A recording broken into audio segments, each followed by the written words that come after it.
Today, in a Squirrel universe, wood moves on a miter saw. I walk by the camera, and I snap my fingers at some pieces of wood.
Oh, hi everybody. Welcome to Squirrel Universe on YouTube.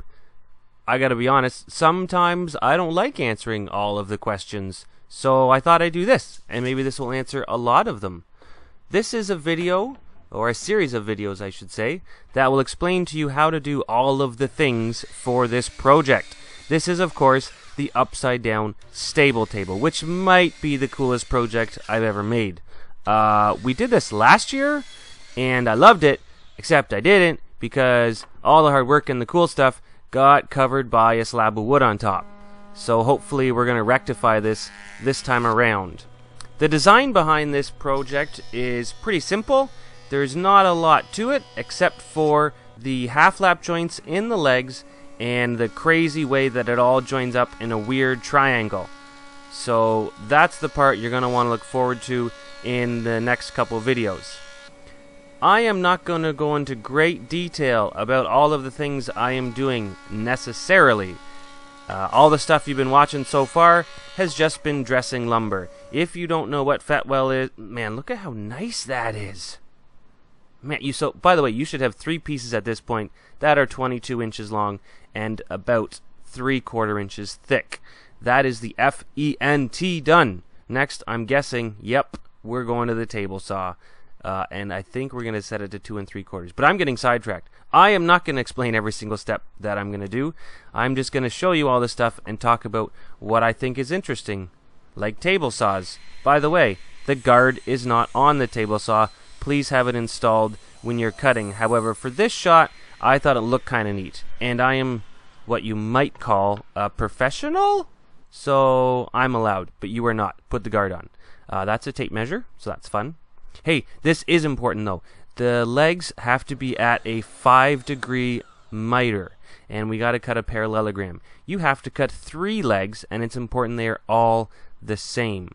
That block of wood I just clamped to the table, nothing special. It's just a piece of rough 1x6. However, it's magical because what I just did, I cut one and I'm measuring it. Yeah, looks amazing to 20 inches. And now I'm trimming one end on all of the pieces, and I don't have to measure again. Just stick it against the block. There's one, boom, and another one, and it's cut. No measuring required. They are all absolutely identical. That's a stop block. Google it or something, or just watch and know that that's what that is. That's pretty cool. So you should also make a stop block. Anyways, sometimes, by the way, I forget to say important things, but now that it's like a video and it's not, I can just redo it. Jimmy, can we, yeah, back it up a little bit? I want the table saw part. Yeah. Nope, a little bit. Yeah, right about there. That's good, thank you. And, yeah, here we are back at the table saw. I just want to make it clear what we're doing here. There's some trick editing, but we're just cutting out of each of your blanks that were 22 inches rough length and 3/4 inches thick. We're ripping one piece that is 2 3/4 inches wide, and we're saving the offcut. We're going to take each of those 3 pieces that we cut and go to the miter saw, which is what you already saw, and we're going to fast forward to the end of that part right about now, I hope.